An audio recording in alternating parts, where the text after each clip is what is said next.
La fille de joie au grand cœur. Troisième partie. Vous voyez, je l'ai conservé, contre vents et marées. Dans mes souvenirs, le dessin était beaucoup plus grand. Je fus étonné par la minutie de mon travail à l'encre de l'époque. Je retirai mes lunettes qu'il me fallait maintenant porter pour voir de près. Ce geste me permit d'essuyer discrètement mes yeux du revers de la main. Elle m'avait accompagné dans le même geste.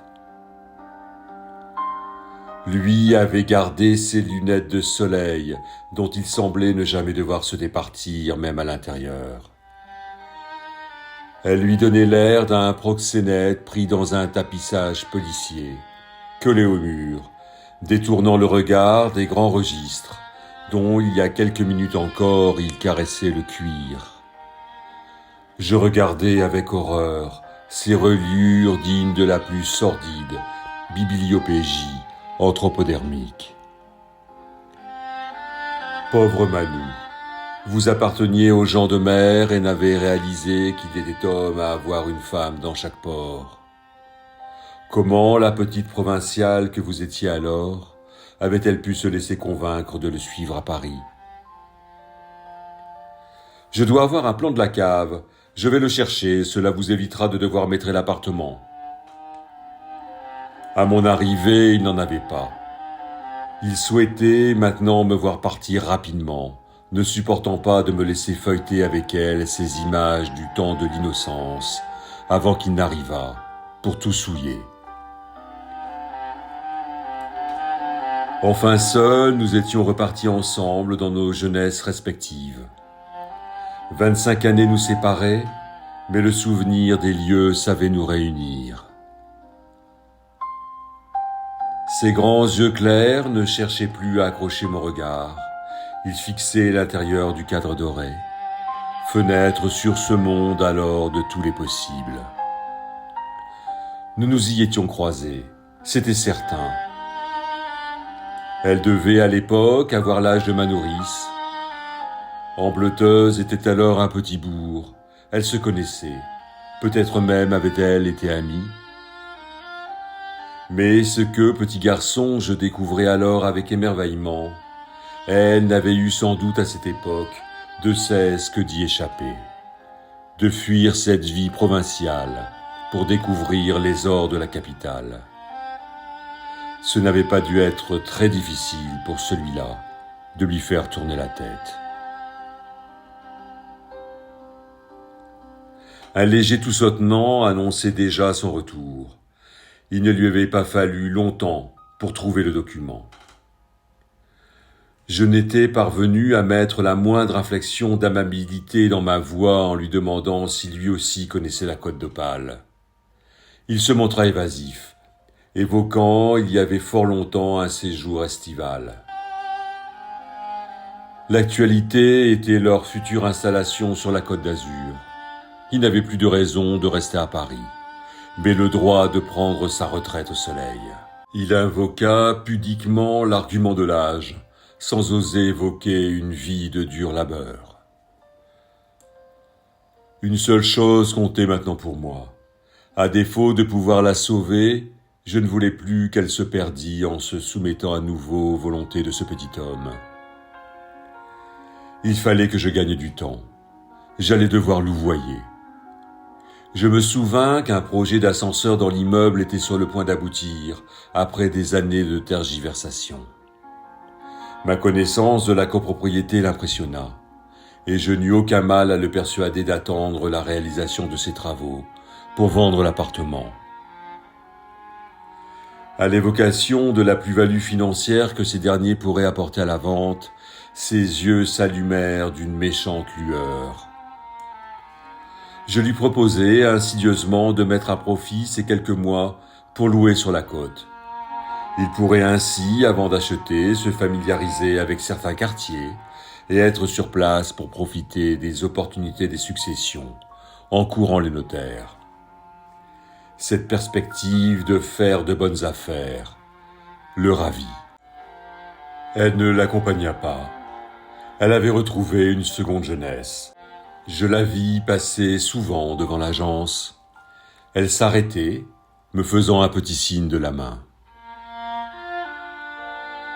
Fût-ce les effets du soleil trop ardent de la Riviera, pour cet homme plus souvent habitué à vivre à l'ombre, ou les bienfaits de la Providence, mais il ne profita que quelques mois de la Belle Bleue.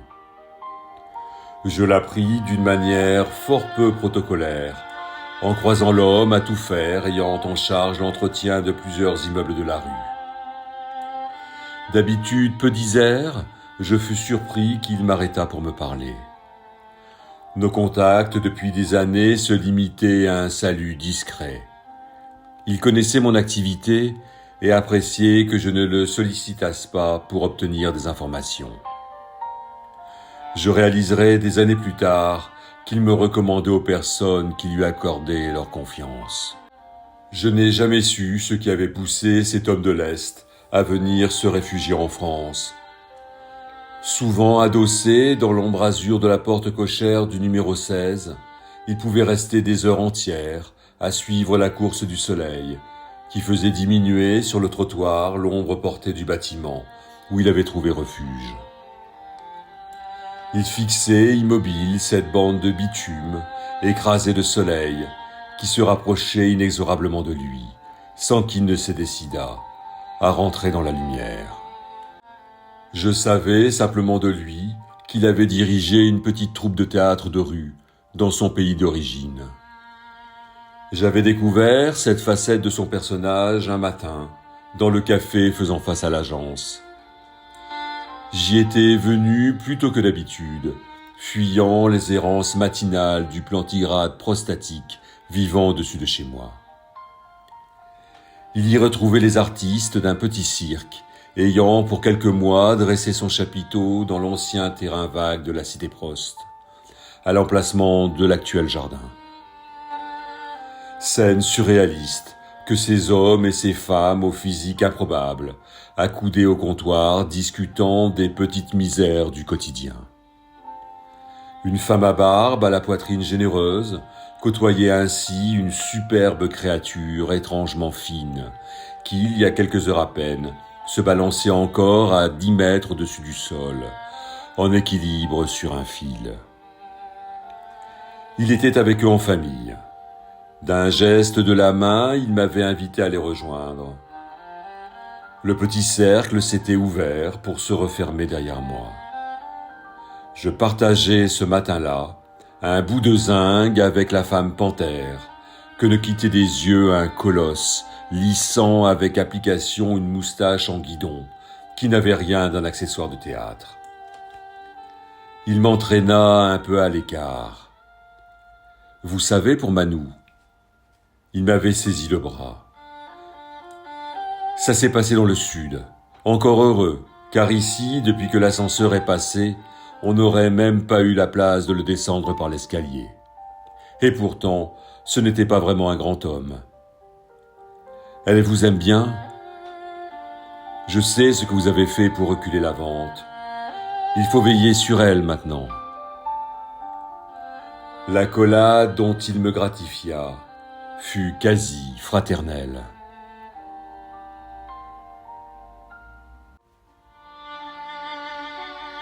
Je la retrouvai souvent les mois qui suivirent à l'appartement, pour l'aider dans les formalités administratives.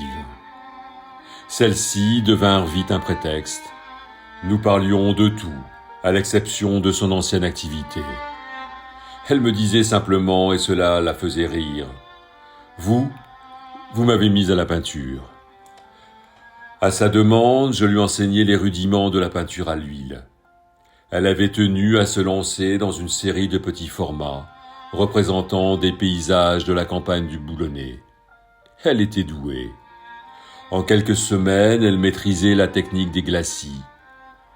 Acharnée au travail, elle prit plaisir au jeu de la transparence de la matière, qui lui faisait passer des jours à reprendre un ciel, jusqu'à obtenir ce bleu, presque laiteux, quand il se confond avec la mer. Un jour, j'avais senti à l'intonation de sa voix une certaine excitation. Elle m'emmena dans la chambre, qu'elle venait de transformer en un véritable atelier. Il y avait été disposé 3 immenses toiles, ouvrant de grandes fenêtres blanches sur chacun des murs. Vous m'aviez dit qu'il fallait travailler grand. Je me les suis faites livrer. Elle s'excusait presque de cette dépense.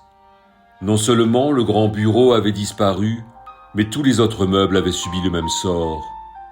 Je présumais qu'elle dormait maintenant dans la méridienne du séjour. J'y avais aperçu tout à l'heure un oreiller dépassant sous le gros coussin de velours rouge. Cet après-midi-là, je pris le temps de l'accompagner au magasin de fournitures d'art tout proche, rue des Boulets. Elle me laissa l'initiative, m'étint à porter le panier, où je disposais avec parcimonie les tubes de couleur et les brosses. Elle préféra les pinceaux de poils synthétiques. Je n'ai jamais eu de vison. Ce n'est pas maintenant que je vais commencer à tuer ces petites bêtes. Elle peignait inlassablement. C'était devenu un sacerdoce.